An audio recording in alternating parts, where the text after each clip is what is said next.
Ama naming Yahuwah, ng aming makapangyarihang alahim, sa pagkakataong ito ay matutunghayan mo po ang isang bahagi ng iyong mga lingkod sa iba't ibang panig ng daigdig.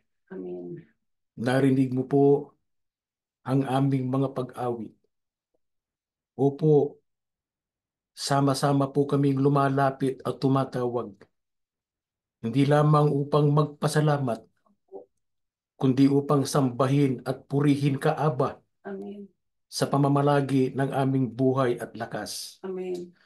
Marahil hanggang sa sandaling ito, Opo. marami sa amin ay patuloy na nagdaranas ng kagipitan at kahirapan. Opo. Ang iba naman ay may taglay na mabigat na karamdaman. Opo. Subalit nagpapasalamat at pumupuri pa rin kami sa iyo Opo. sapagkat sa pamamagitan ng aming mga pagtitipon at pagsamba ay pinalalakas mo ang aming pag-asa at pananampalataya.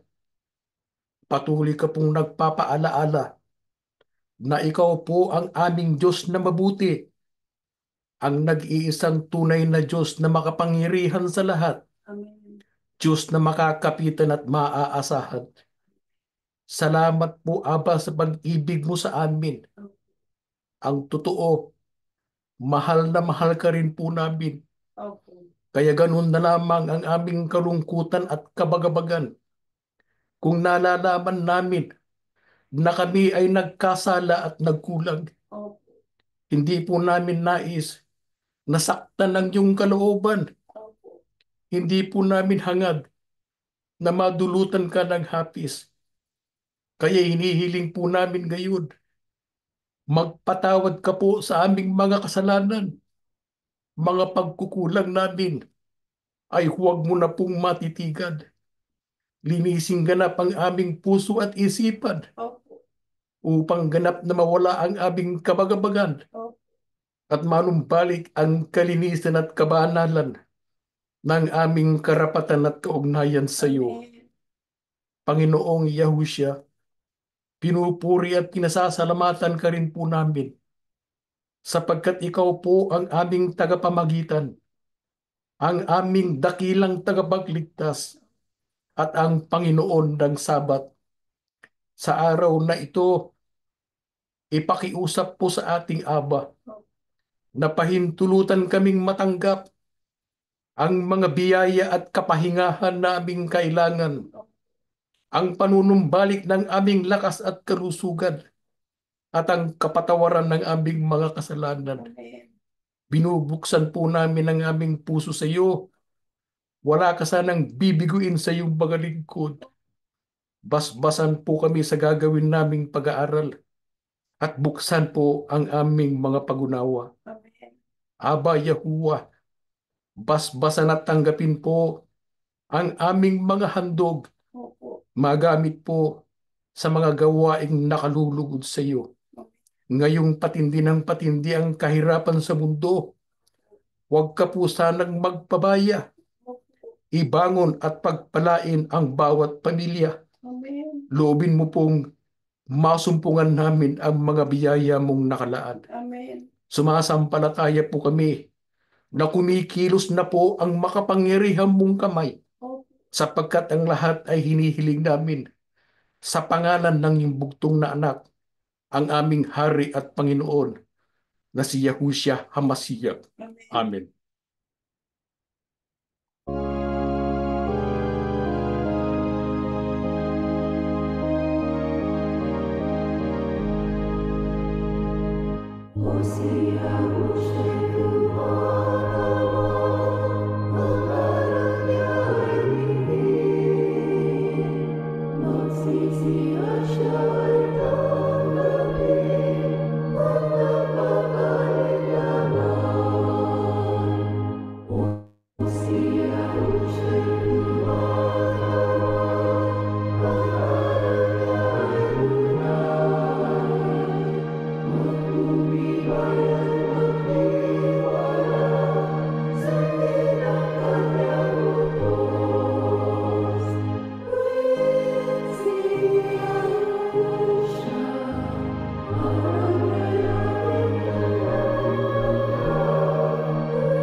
Shabbat Shalom po mga minamahal kong kapatid sa iba't ibang panig ng daigdig.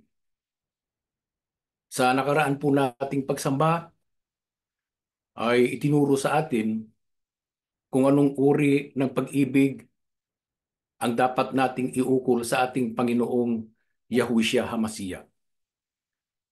Natutunan din natin ang magdapat nating gawin at sundin upang tayo ay makatugon sa tama at nararapat na paraan. Kung matatandaan po ninyo mga kapatid, walang bagay dito sa lupa tulad ng kayamanan, kaugnayan o relasyon sa sinumang tao, mga alalahanin at suliranin, kapansanan, karunungan, at iba pang bagay na tinatangkilik natin sa buhay na ito ang dapat magsilbing hadlang o dahilan upang hindi natin ibigin ang ating hari. Sa pagsamba po natin ngayon, ituturo naman sa atin kung anong uring pag-ibig ang hinahanap sa atin ng ating alahim. Sa pamamagitan ng pag-aaral natin ngayon, ay malalaman natin kung gaano kahalaga ang pag-ibig kay Yahuwah Aba at kung ano-ano ang dapat nating gawin para mapatunayan natin ang ating pag-ibig sa Kanya. Kaya sa ating pagsisimula, ang unang tanong na ating sasagutin ay ganito: gaano po kahalaga ang pag-ibig sa Diyos? Pakinggan po natin ang sagot ng ating hari dito po sa aklat ng Mateo 22:37 hanggang 38. Sumagot si Yahushua, ibigin mo si Yahuwah mong Diyos ng buong puso mo, buong kaluluwa mo, at buong pag-iisip mo. Ito ang pinakamahalagang utos. Gaano po kahalaga ang pag-ibig sa Diyos? Ayon po sa ating hari, ang pag-ibig sa Diyos ay napakahalaga. Paano po inilarawan ng ating hari ang kahalagahan ng pag-ibig sa Diyos? Ayon po sa ating hari, ang pag-ibig sa Diyos ay ang pinakamahalagang utos. Sa makatwid, pinagtibay ng ating hari na ang pag-ibig sa Diyos ay isang batas. Tulad ng ating nalalaman mga kapatid, ang batas po ay pinagtitibay para sa kapakanan, pakinabang at kapayapaan ng lipunan. Subalit ang pag-ibig sa Diyos ay isang batas na itinatag at pinagtibay mismo ng ating hari, hindi lamang para sa ating kapakanan, kundi ito'y pinagtibay para sa ating kaligtasan sa kanyang ikalawang pagparito. Paano po natin matutupad ang batas o utos na ito? Ang sabihan niya, ibigin natin ang Diyos ng buong puso, buong kaluluwa, at buong pag-iisip. Kung ganito ang uri at pamantayan ng ating pag-ibig sa Diyos, natutupad po natin ang pinakamahalagang utos at batas sa kasaysayan ng buong mundo. Subalit paano po natin makikilala ang mga lingkod na umiibig sa Diyos ayon sa pamantayan na sinabi ng ating hari? Sila po yung mga lingkod na hindi lamang naghahangad na maligtas pagdating ng araw na mapalad, kundi sila po ay naghahangad may matinding pagnanasa na makilalang lubos ang Diyos bago sumapit ang araw na nabanggit. At ang pagnanasang ito ay laging namamalagi sa kanilang puso, isip at gawa. Kaya mga mahal na kapatid, bilang mga kaanib sa assembly, ang dapat na maging layunin natin bago dumating ang ikalawang pagparito ng ating hari ay magkaroon ng malalim na pagkilala at kaugnayan sa ating Aba. Bakit po hangad ng Panginoong Diyos na kilalanin natin siya? Dito po sa mga awit, 103 hanggang 4. Kilalanin ninyo na si Yahuwah ay Diyos. Siya ang lumalang sa atin at tayo'y Kanya. Tayo'y Kanyang bayan at mga tupa ng Kanyang pastulan. Magsipasok kayo sa Kanyang mga pintuan na may pagpapasalamat at sa Kanyang mga bulwagan na may pagpupuri. Magpasalamat kayo sa Kanya at purihin ninyo ang pangalan niya. Bakit po hangad ng Diyos na kilalanin natin siya? Sapagkat ito po ang dahilan ng paglalang sa atin. Ang salitang pagkilala o kilalanin ay katumbas po ng pagkakaroon ng kaugnayan. Sapagkat nilalang tayo sapagkat nais ng Diyos na magkaroon ng kaugnayan sa atin. Hindi ba't ang Diyos ang unang umibig sa atin?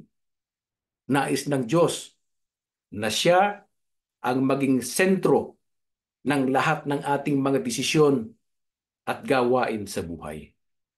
Kaya ano ngayon ang dapat na maging tugon natin? Ang sabi ng ating binasa, magpasalamat at purihin ang pangalan niya. Mga kapatid, kung nakikialam ang Diyos sa buhay natin, huwag tayong magalit, huwag tayong malungkot, bagkus magpasalamat at purihin natin ang kanyang pangalan. Yakin po natin na bawat hatbang at sandali sa ating buhay ay isang pagkakataon na maaaring gamitin upang ipakita sa Diyos ang ating pag-ibig. Ano po ang isang halimbawa ng paraan na dapat nating gawin upang mahayag ang pag-ibig sa Diyos? Mga awit 91:14 hanggang 16. Sapagkat siya'y kumapit sa akin na may pag-ibig, ililigtas ko siya. Iingatan ko siya sapagkat ang aking pangalan ay nalalaman niya. Siya'y tatawag sa akin at sasagutin ko siya. Ako'y magiging kasama niya sa kabilisahan. Sasagipin ko siya at pararangalan ko siya. Aking bubusugin siya ng mahabang buhay at ipapakita sa kanya ang aking pagliligtas. Ano po ang isang halimbawa ng paraan na dapat nating gawin upang mahayag ang ating pag-ibig sa Diyos? Ang sagot po ay pag-alam o pagkilala sa pangalan niya. Ano po ang katumbas ng pagkilala sa kanyang pangalan? Ang pagkilala sa kanyang pangalan ay katumbas po ng pagkapit sa kanya na may pag-ibig. Totoo naman talaga yan mga kapatid. Maging sa buhay natin dito sa lupa, ay paano natin iibigan ng isang tao na hindi natin kilala? Paano pinatunayan ng Diyos na mahalaga sa Kanya ang pagkilala sa Kanyang pangalan? Ang sagot po ay sa pamamagitan ng mga gantimpalang biyaya. Ang mga biyayang kailangan natin ay ibibigay niya. Sasagutin, sasamahan, sasagipin, ililigtas tayo sa panahon ng ating kagipitan. Higit sa lahat, bubusugin tayo ng mahabang buhay. Lahat po tayo mga kapatid ay makanya-kanyang karanasan at testimonya na nagpapatunay na totoo ito. Napakalapit po ng Diyos sa atin. Tuwing tumatawag at kumakapit tayo sa kanyang pangalang Yahuwah, mabilis ang pagkilos ng kanyang mapagpala at makapangyarihang kamay. Subalit bilang kapamilya ng ating Aba, kakapit at kikilalanin natin ang kanyang pangalan at iibigin natin siya. Hindi dahil sa mayroon tayong inaasahang gantimpala. Kakapit tayo sa kanyang pangalan dahil mahal natin siya. Sagutin man ng Diyos o hindi ang ating mga panalangin, iibigin pa rin natin siya. Sa panahon ng karamdaman, sa panahon ng kagipitan, ipapakita pa rin natin ang ating pag-ibig sa Kanya. Sino ang tunay na kumikilala kay Yahuwah Abba? Sa aklat po ng unang Juan, 2:3 hanggang 4 at 7 pa. Nakatitiyak tayong nakikilala natin ang Diyos kung sinusunod natin ang kanyang mga utos. Ang nagsasabing nakikilala ko siya, ngunit hindi naman sumusunod sa kanyang mga utos ay sinungaling at wala sa kanya ang katotohanan.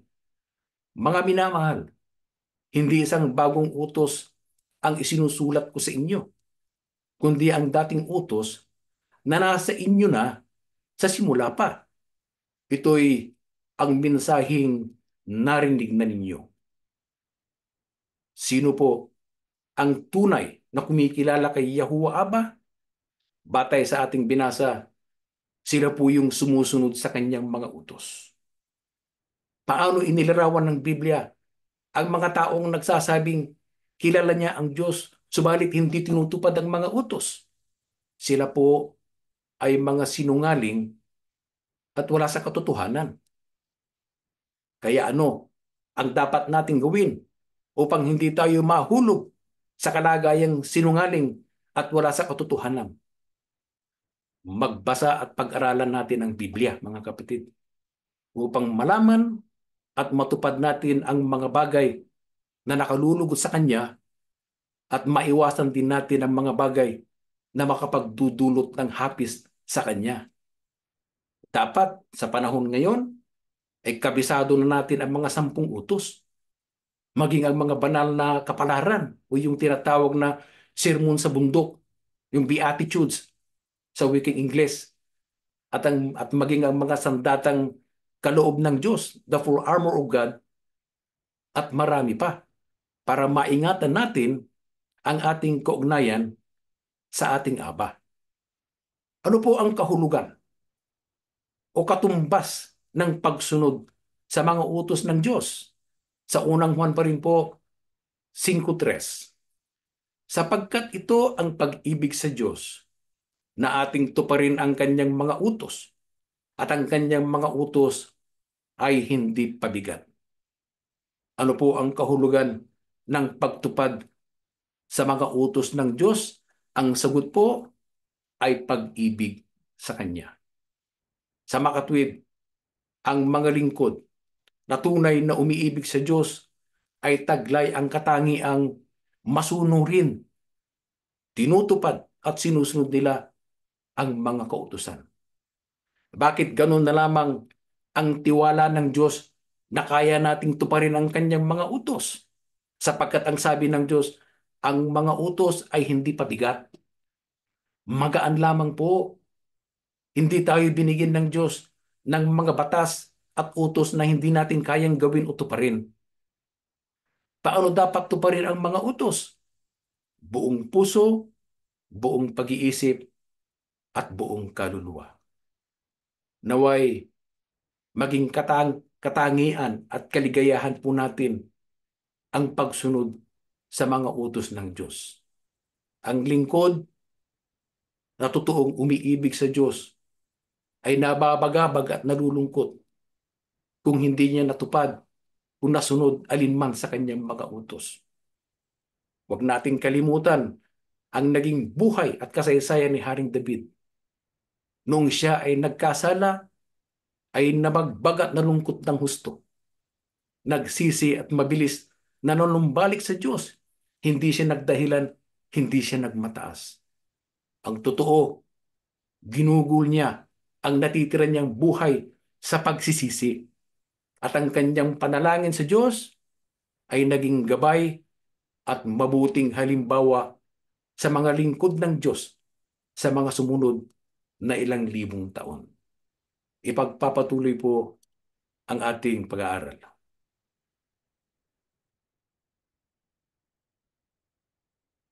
Shabbat Shalom, mga mahal na kapatid. Nagpapasalamat tayo sapagkat nagkaroon tayo ng ganitong pagkakataon na magkasama-sama tayong magkakapatid. Kasama natin si Ka Ariel at pinag-aralan natin ang mga salita ng ating Yahuwah Aba at ng ating Yahushua HaMashiach. Sana po, saan man tayo naroroon sa iba't ibang panig ng mundo, ay magpalain tayo ng ating Yahuwah Aba at ng ating Yahushua HaMashiach. Kaya pagpapatuloy po natin ang ating pag-aaral. Sa unang bahagi po, natutuhan po natin na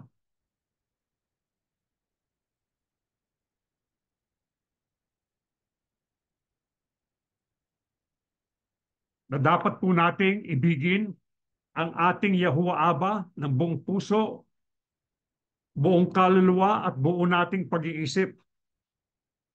At siya po ang lumalang sa atin, kaya nararapat lamang na tayo po ay magkaroon ng matibay na kaugnayan sa Kanya sa pamamagitan na kinikilala natin siya, inaalam natin ang Kanyang pangalan. Kaya alam po natin na dapat na ibigin natin at ang pag-ibig sa Diyos ay ang pagtupad sa lahat ng Kanyang mga utos. Ngayon po, paano natin iibigin ng Diyos ang ating Yahuwah Aba ng buong pag-iisip? Yan pong una nating sasagutin sa mga awit po, 63:6-8. Laman ka ng gunita ko, samantalang nahihimlay. Magdamag na ang palaging iniisip ko'y ikaw. Ikaw ang sa akin tumutulong sa tuwina, kaya sa iyong pagkupkup, ligaya kong awitan ka. Itong aking kaluluwa, sa iyo lang nananalig. Kaligtasan ko'y tiyak dahil sa iyo'y nakasandig. Kaya mga mahal na kapatid, paano po natin iibigin ang ating Yahuwah Aba ng buong pag-iisip? Lagi po natin siyang iniisip o ginugunita. Kaya bago po tayo matulog, nasa pag-iisip natin ang ating Yahuwah Aba. Maaring sinasariwa natin yung mga nangyari sa atin sa buong araw. Lahat ng ginawa niyang pagtulong sa atin. Kaya ano po ang dapat nating isipin? Yung lahat ng mga pagpapala niya, mga kabutihan niya, mga pagtulong niya sa atin sa bawat yugto ng ating buhay. Ang sabi nga sa talata, ikaw ang sa akin tumutulong sa tuwina. Ibig sabihin ng tuwina, parati, araw-araw. Alam natin, siya ang kumukupkup sa atin. Kaya ang lingkod ng Diyos ay panatag. Ang sabi nga, kaligtasan ko'y tiyak sapagkat sa iyo nakasandig. Ganun po ang pag-ibig ng buong pag-iisip, ginugunita ang lahat ng kabutihan at pagtulong ng Diyos. E paano naman po ang pag-ibig kay Yahuwah ng may buong puso? Ang sagot po, doon din po sa awit, 63:1-2. O Diyos, ikaw ay Diyos ko. Hahanapin kitang maaga.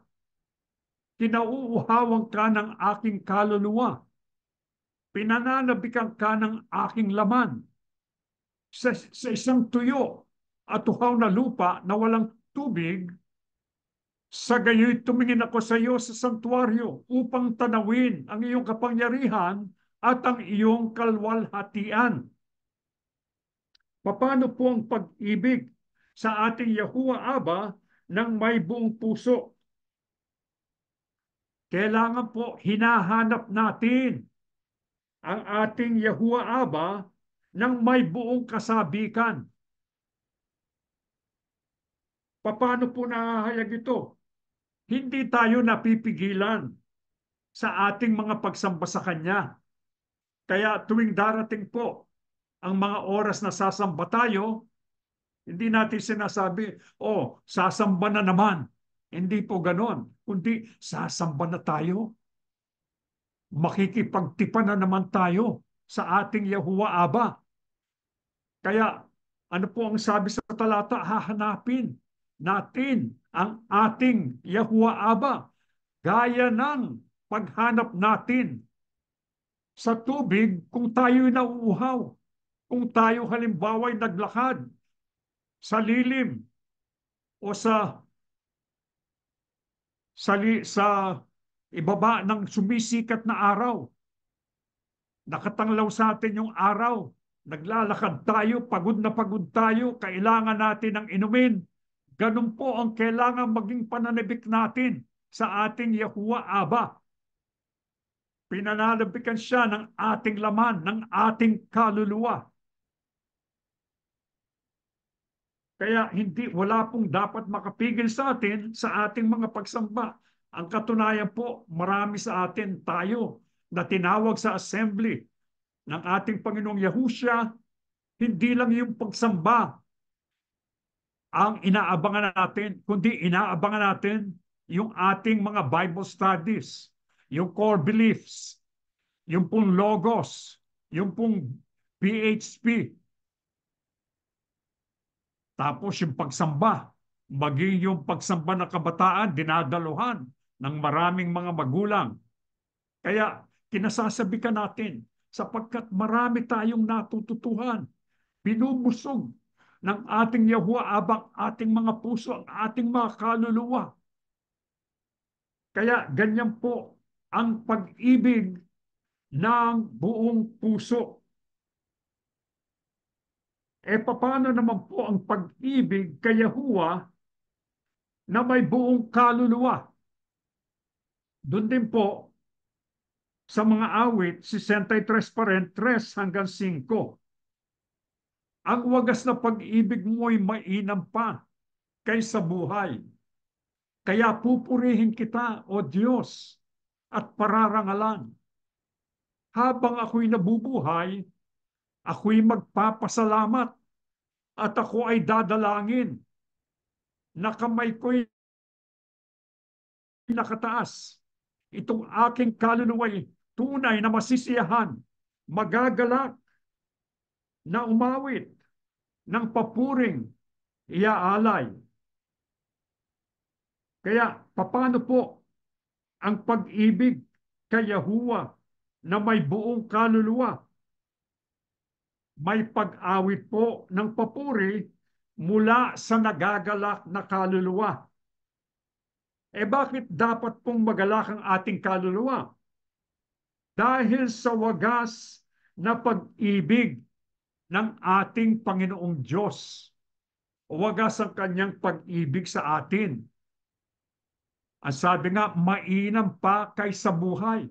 Kaya dahil nadadama natin ang pag-ibig ng Diyos, pupurihin natin siya.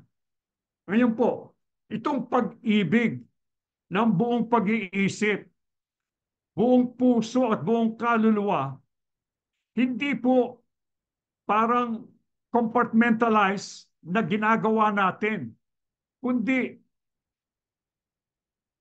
usually po para sama-sama yan. Kaya pagka inisip natin ang ating Yahuwah Aba sa lahat ng kanyang mga pagpapala at pagtulong sa atin, sa kanyang mga biyaya sa atin, ano pong mangyayari? Makikilos ang ating mga puso. Magiging mapagpasalamat tayo Kaya hahanapin natin siya. Pasasalamatan natin siya. Magagalak din ang ating kaluluwa at aawit ang ating kaluluwa. Kaya yan po, sama-sama yan. Pag-ibig ng buong puso, buong kaluluwa, buong pag-iisip, nagkakaisa upang mahalin natin ng tunay ang ating Yahuwah Aba. Ngayon po, paano natin napapatunayan ang pag-ibig natin kay Yahuwah Aba? Ito po ang sagot sa mga awit 51:1-3-4. Ako'y kaawaan, o mahal kong Diyos, sang-ayon sa iyong kagandahang loob. Mga kasalanan ko'y iyong pawiin, ayon din sa iyong pag-ibig sa akin. Mga pagkakasala ko'y kinikilala. Di ko malilimutan, laging alaala.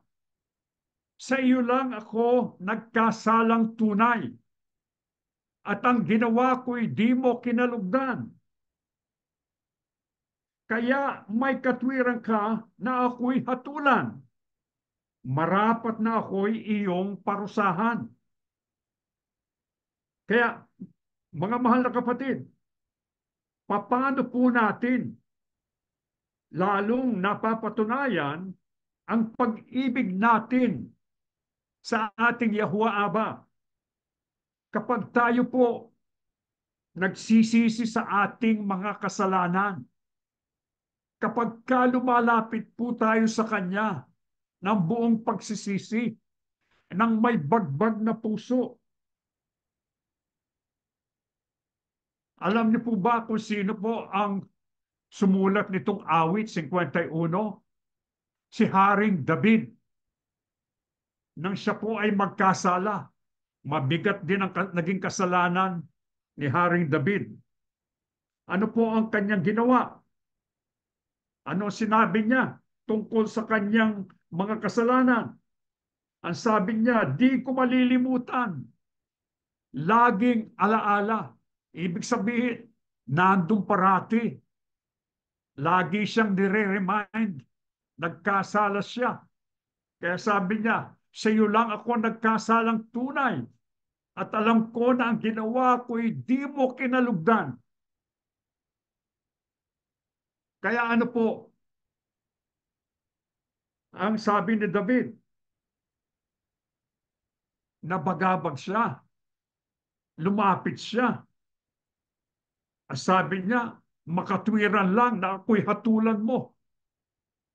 Mga mahal na kapatid, ang karamihan ng tao, kapag nagkasala sila, nababagabag sila dahil natatakot sa parusa. Si Haring David po ba? Natakot na parusahan siya? Hindi po. Ang sabi nga doon sa talata, marapat na ako'y iyong parusahan. Hindi siya natatakot. Tinatanggap niya at handa siyang tumanggap ng parusa. Yung iba naman natatakot na baka dahil sa kanilang kasalanan, hindi na sila basbasan ng Panginoong Diyos. Hindi, wala nang biyayang darating sa kanila. Si David po nababagabag dahil nadulutan niya ng hapis, ng dalamhati ang ating Panginoong Diyos. Kaya ganun po ang dapat na maging damdamin natin kapag tayo'y nagkasala. Malungkot tayo na nabigyan natin ng hapis ang ating Yahuwah Aba. At lumapit tayo ng buong pagmamakaawa. Laki pang bagbag na puso. Ngayon po, bakit tayo makatitiyak na kung lalapit tayo sa ating Yahuwah Aba ay patatawarin niya tayo? Ito po ang sagot. Ito po ang huling talata na ating babasahin. Mga awit 103, 10 hanggang 14. Hindi niya tayo pinarurusahan ayon sa ating mga kasalanan. Hindi niya tayo ginagantihan batay sa ating pagkukulang. Dahil kung gaano man kalaki ang agwat ng langit sa lupa, ganon din kalaki ang pag-ibig ng Diyos sa mga may takot sa Kanya. Kung gaano kalayo ang silangan sa kanluran, ganon din niya inilalayo sa atin ang ating mga kasalanan. Kung paanong ang Ama ay nahahabag sa Kanyang mga anak, ganon din ang pagkahabag ni Yahuwah sa mga may takot sa Kanya. Dahil alam niya ang ating kahinaan. Alam niyang nilikha tayo mula sa lupa. Bakit po tayo nakatitiyak na kung tayo'y nagkasala, nagsisi tayo at lumapit tayo, humingi ng tawad sa ating Yahuwah Aba na tayo'y patatawarin? Sapagkat napakalaki po at hindi magmamaliw ang pag-ibig niya sa atin. Bakit po napakalaki ng pag-ibig ng ating Yahuwah Aba sa atin? Sapagkat alam niya na tayo ay mahina, sapagkat galing lang tayo sa alabok ng lupa. Ang atin pong relasyon sa ating Yahuwah Aba ay nakabatay higit sa kanyang pag-ibig sa atin kaysa pag-ibig natin sa Kanya. Sa madaling salita po, iniibig niya tayo ng higit sa anumang pag-ibig na maaari nating maiukol sa Kanya. Kaya nga po, ang sabi din sa talata, hindi tayo pinarurusahan ayon sa ating mga kasalanan.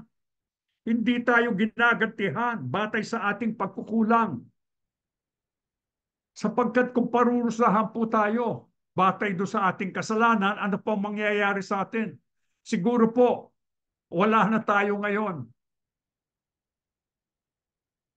Sapagkat napakabuti ng Diyos sa atin. Nandito pa tayo, nakatatayo tayo, nakatatawag tayo sa ating Ama. Gaano po ba kalaki ang pag-ibig niya sa atin? Ang sabi po sa talata, ang kanyang pag-ibig ay kasinlaki ng agwat ng langit sa lupa. Ganon din ang kanyang pag-ibig. Ganon kalaki ang pag-ibig niya sa atin. Hindi kayang sukatin. Dahil po dito, ano ang handang gawin ng ating Yahuwah Aba? Ang sabi din po sa talata, aalisin niya ang ating mga pagkakasala upang manatili ang ating mapagmahal na relasyon sa Kanya. Ilalayo niya ang ating mga kasalanan. Gaano po kalayo? Kung gaano kalayo ang silangan sa kanluran, ganon niya ilalayo sa atin ang ating mga kasalanan. Ibig sabihin po, kayang-kaya niya kalimutan yung mga kasalanan natin kung tayo'y nagsisising lubos at lumalapit at handang magbagong buhay. Kaya alam po natin kung gaano kalaki ang pag-ibig ng ating Yahuwah Aba sa atin. Ibinigay niya ang kanyang bugtong na anak, ang ating Panginoong Yahushua HaMashiach. Walang nagawang kasalanan, ni walang bahid ng daya na nasumpungan sa kanyang bibig. Ngunit siya ang nagbayad sa ating mga kasalanan. Siya ang nagtiis ng matinding hirap, nagpasa ng krus, napako hanggang sa mamatay upang matubos tayo sa ating mga kasalanan. Ganyan tayo kamahal ng ating Yahuwah Aba. Ganyan din tayo kamahal ng ating Yahushua HaMashiach.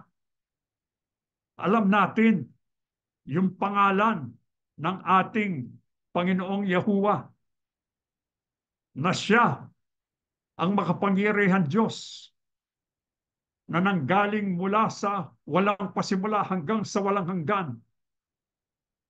Sagot sa lahat ng pangangailangan natin. Ang pangalan naman ng kanyang bugtong na anak, Yahushua, nang ibig sabihin, ang Panginoong Yahuwah, ang siyang nagliligtas. Siyang nagliligtas sa pamamagitan ng kanyang bugtong na anak.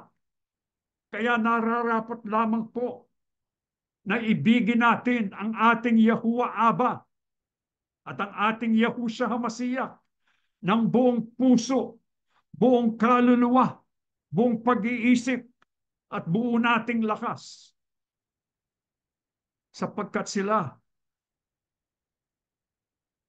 ang umibig sa atin ng una. Kaya dapat po sa ating buhay, ang pangunahin nating sasambahin at paglilingkuran ang ating Yahuwah Aba at ang ating Yahushua HaMashiach. Hindi natin ibibigay kanino man ang pagpipitagan, ang pagsamba na nakauko lamang sa ating Yahuwah Aba at sa ating Yahushua HaMashiach. Tumayo na po tayo, mga mahal na kapatid. O dakilang Yahuwah Aba, banal at makapangyarihan ka po sa lahat.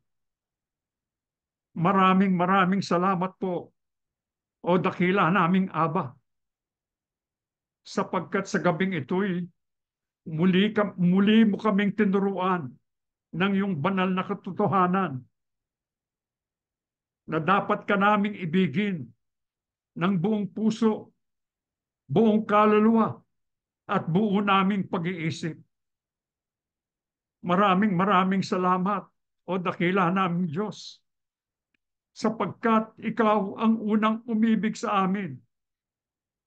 Kami po, dahil sa marami naming pagkakasala at pagkukulang, kami patungo sa tiyak na kaparusahan. Ngunit dahil sa iyong wagas at hindi magmamaliw na pag-ibig, ibinigay mo ang iyong bugtong na anak upang siyang mamatay, upang mabayaran ang aming mga pagkakasala at pagkukulang. O dakila naming Diyos, maraming salamat. Kami po'y alabok lamang sa lupa. Gayunman, minamahal mo kami. Mahal na mahal ka rin namin, o dakila naming Aba. Tanggapin mo ang taus-puso naming pasasalamat. Lakip ng aming pangako na habang kami may buhay at may lakas, sasambahin ka namin, paglilingkuran ka namin, iibigin ka namin ng buong puso, buong kaluluwa, at buo naming pag-iisip. Patuloy kang maawa sa iyong mga lingkod, ang marami sa iyong mga anak, o dakila naming Diyos, nagdaranas ng maraming kapighatian sa buhay. Paano pahirap ng pahirap ang buhay sa mundong ito, o dakila naming Diyos. Pakiunat mo sana ang iyong mapagpalang kamay. Tulungan po ang iyong mga lingkod at ang may mga mabibigat na karamdaman. Pagalingin mo sana, o dakila naming Aba.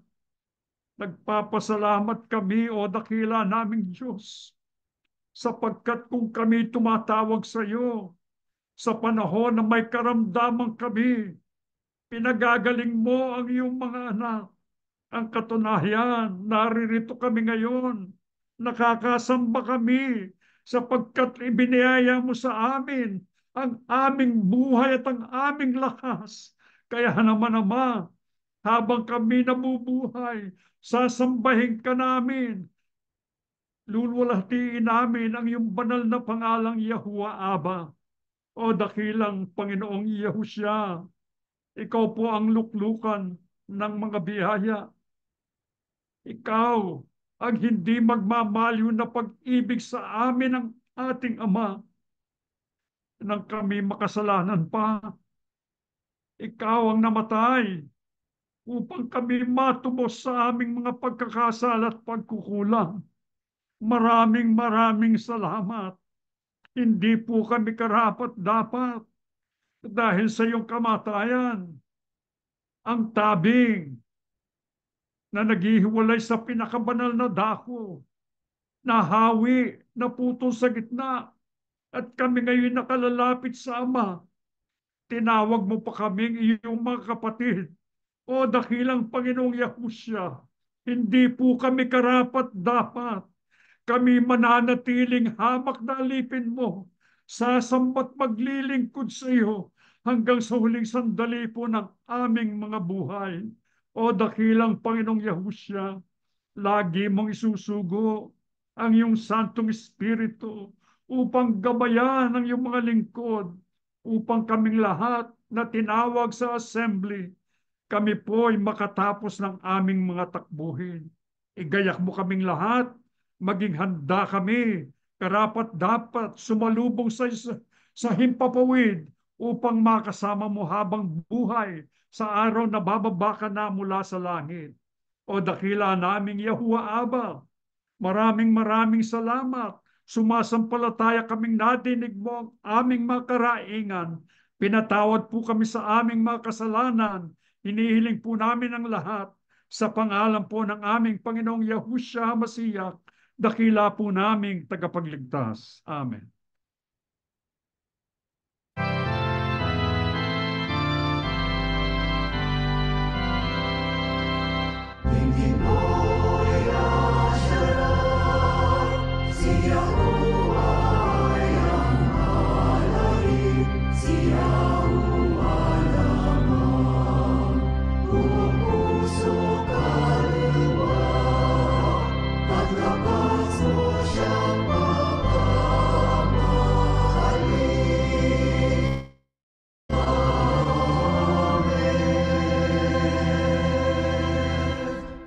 Ang walang malo na pag-ibig at masaganang awa ni Yahuwah Abba, ang biyaya at kapangyarihan ni Yahushua HaMashiach, at ang laging paggabay ng banal na Espiritu ay sumaatin lahat ngayon at magpakailanman.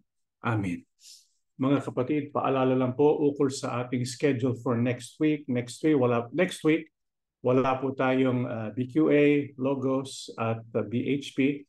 Sa halip ay magkakaroon tayo ng 4-day seminar mula po Wednesday hanggang Thursday, Friday at Saturday. Ito po ay bahagi kasama ng tinatawag nating 4-day seminar, The Awe of Yahuwah. Kaya ito po ay 7 p.m. Pacific Standard Time, Wednesday, Thursday, Friday. Yung Sabado po, yung Saturday, 7 p.m. Pacific Standard Time ay ito ang ating pinakapagsamba. Ito po ay para sa next week lamang. Natatapos na po ang ating pagsamba. May Yahuwah Abba and Yahushua HaMashiach bless all of us.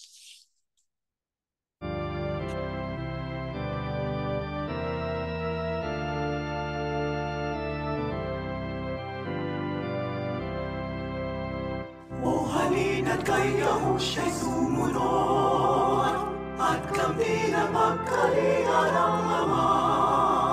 Tuparin ang utos niya, tayo'y magpakatatag, nasa panig natin ang Amang banal. Panghawakan